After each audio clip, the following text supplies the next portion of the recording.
എവിടേക്കെങ്കിലും ട്രിപ്പ് പോടുന്ന ആയിഷും ആദ്യം പറഞ്ഞു തുടങ്ങിയിട്ട് കുറച്ച് ദിവസം ഊട്ടി പോടുന്ന ആയിഷു, മണാലി പോടുന്ന ആദ്യക്കൂട്ടന്, എനിക്ക് പിന്നെ കാശ്മീരിൽ പോകാനായിരുന്നു ഇഷ്ടം. അങ്ങനെ ഞങ്ങൾ ചായയും കുടിച്ച് ടോസ് ഇട്ട് കറക്കി. എന്നാൽ ഈ യാത്ര പലപ്പോഴായി പോയിട്ടുള്ള ഊട്ടിയിലോട്ടല്ല, കുറെ ദൂരമുള്ള മണാലിയിലോട്ട്. ഈ ഒരു കാലാവസ്ഥയിൽ പോകാൻ പറ്റിയിട്ടില്ല. നല്ല തണുപ്പുള്ള മൂന്നാറിനുള്ള യാത്ര ആയതുകൊണ്ട് വൈകുന്നേരം 5 മണിക്കാണ് നമ്മൾ വീട്ടിൽ നിന്ന് ഇറങ്ങിയത്. 8 മണിയായപ്പോഴേക്കും നമ്മുടെ പാത്തു ഉറങ്ങിപ്പോയി. വേറെ എല്ലാത്തിനും ആൾ ഉഷാറാണെങ്കിലും ഭക്ഷണം കഴിക്കുന്ന കാര്യത്തിൽ ആള് മോശമാണ്. അങ്ങനെ ഭക്ഷണമൊക്കെ കഴിച്ച് ഞങ്ങൾ വീണ്ടും യാത്ര തുടർന്നു.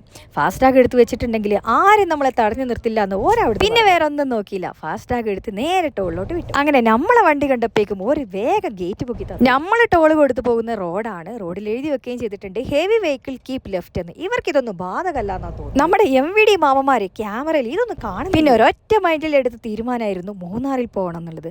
അതൊരൊറ്റ പോക്കിൽ തന്നെ അവിടെ എത്തണമെന്ന് കെട്ടിയൊരു നിർബന്ധം. അതുകൊണ്ട് തന്നെ ഇടയ്ക്കിടയ്ക്ക് ഓരോരോ തട്ടുകടയിൽ കയറി ചായ കുടിച്ച് ഞങ്ങൾ മാറി മാറി ചവിട്ടി. എന്തായാലും ഇന്നത്തെ ഉദയം മൂന്നാറിൽ തന്നെയാണ്. വിചാരിച്ച പോലെ ഇന്നത്തെ ഉദയം മൂന്നാറിന്റെ മടി. ഏർലി ചെക്കിംഗ് കിട്ടാത്തതുകൊണ്ട് ഒരു ചായ കുടിക്കാൻ ഷോപ്പ് കയറിയ സമയത്ത് ഒരാളെ പരിചയം. അങ്ങനെ തൽക്കാലത്തേക്കൊന്ന് റീഫ്രഷ് ചെയ്യാൻ 2-3 മണിക്കൂർ ഉറങ്ങാനും ഒരു റൂം. അപ്പോൾ ഇനി മൂന്നാർ വിശേഷങ്ങളുമായി ഇനിയും കാണാം. ബൈ.